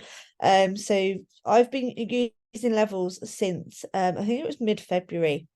And the reason why I've been using it is because I work full time. It works really, really well around my current commitments. Thank you. So it works really, really well around my current commitments. And works really, really well for me. So I was talking to Emma, and obviously Emma currently does the blessed mornings. Now I am not a morning person, as you can tell. Whereas Emma is always up, she's raring to go, which is why she does the blessed mornings. So we have decided to bring blessed evenings to you guys. So this will be happening on a Monday and Thursday at 8 p.m. starting from next Monday. Okay, so it's the 21st of August, and they will be held for myself, as I tend to do everything in the evenings. One, because it works better for me, because obviously I get up in the mornings, obviously get ready for work, start work at 9 all the way through to obviously 5:30. So that for me in the evenings, it works a lot better for me. And then you've also got the 6 a.m, which will follow suit as normal with Emma. So we've got a little flyer with everything in there. So I'll drop that into our chat. But yeah, I'm really, really excited to obviously get to know you guys, because some of you've probably don't even know who I am. I don't think I know some of you. So yeah, really looking forward to getting to know you guys and helping you within levels and obviously your journey as well.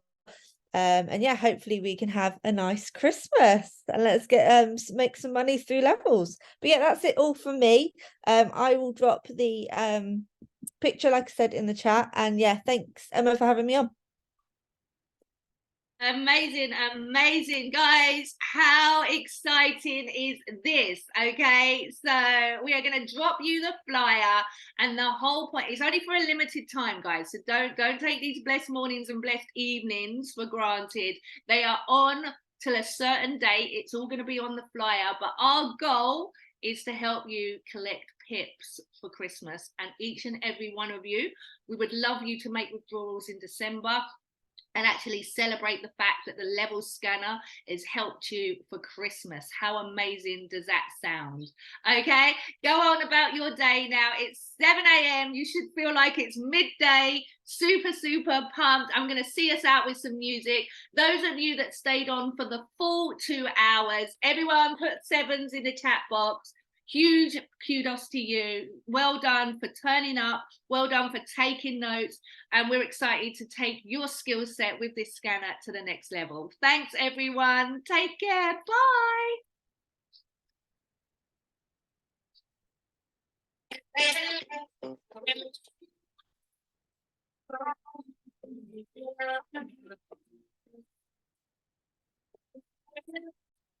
Our first time, be our best time. It turned into nighttime. I'm sipping on a fine wine, shining like the skyline. Wish I could rewind time and replay it in my mind. Replay it in my mind. Oh, they'll never know this love and how it feels. I never thought love at first sight could feel so real. You brought emotions out I couldn't feel. It's the first time. Do you remember? I can feel it before. I can feel it.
They'll never